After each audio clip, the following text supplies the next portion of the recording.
Assalamualaikum warahmatullahi wabarakatuh. Perkenalkan, saya Adelia dari Universitas Muhammadiyah Bangka, Belitung.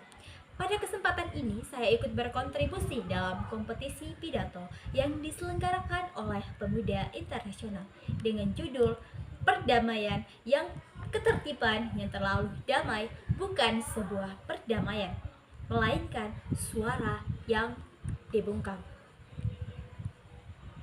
Pada tanggal 25 Agustus 2025, seorang pengemudi ojek online, Afan Kurniawan, kehilangan nyawa setelah tertabrak kendaraan Brimob di tengah aksi membekukan rakyat.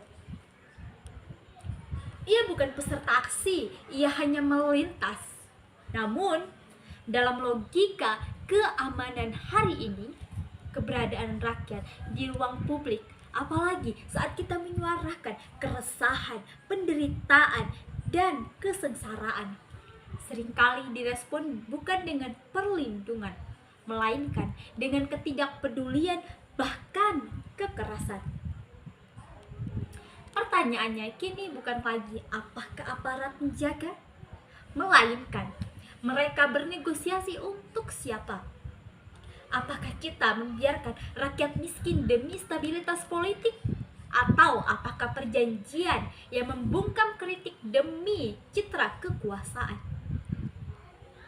Fakta menunjukkan pola sama yang memicu, di mana baru-baru ini pada tanggal 26 Maret 2025, pemerintah mengesahkan Undang-Undang Nomor 3 Tahun 2025 tentang perubahan Undang-Undang TNI.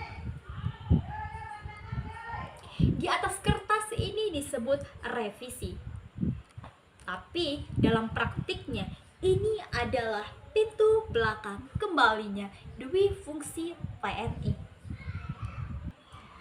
Sebuah bayangan Orde Baru yang seharusnya sudah kita kubur bersama Reformasi 1998. Tak hanya itu, demonstrasi siswa juga direspon dengan gas air mata, bahkan pentungan.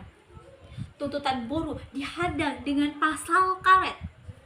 Bahkan jurnalis yang meliput dianggap provokator.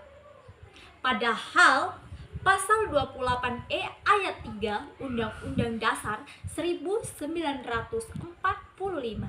secara eksplisit menjamin hak setiap orang untuk menjelaskan dan berekspresi.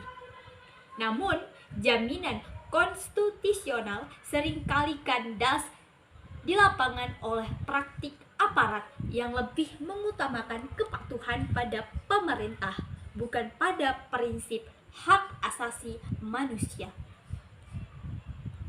Disinilah letak paradoksnya. Aparat yang seharusnya menjadi pelindung demokrasi, bukan penghalangnya. Tugas mereka bukan hanya menertibkan, tapi juga menjamin agar suara rakyat didengar tanpa rasa takut. Namun, akuntabilitas masih menjadi persoalan mendasar. Berapa banyak kasus kekerasan aparat yang berakhir pada sanksi tegas? Sangat sedikit. Budaya impunitas di mana pelaku kekerasan seringkali tidak dihukum. Dan hal ini terus mengikis kepercayaan publik. Sementara itu, anggaran keamanan terus meningkat. Tapi, investasi pada pelatihan HAM, komunikasi non-kekerasan, dan mekanisme pengaduan independen masih minim. Lalu, apa yang bisa kita lakukan? Sebagai pemuda, kita tidak boleh hanya menjadi penonton, kita harus menjadi pengawal demokrasi. Manfaatkan ruang yang ada, media sosial, kampus, organisasi, komunitas, bahkan forum publik. Itu tugas pemuda.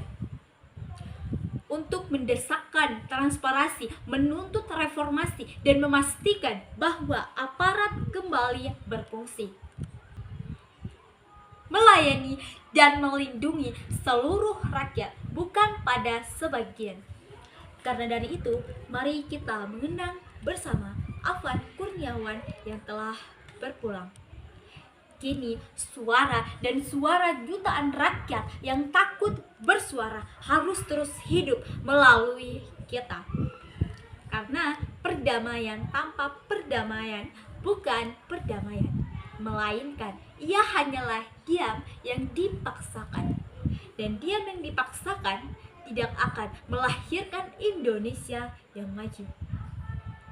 Sekian, saya akhiri. Wassalamualaikum warahmatullahi wabarakatuh.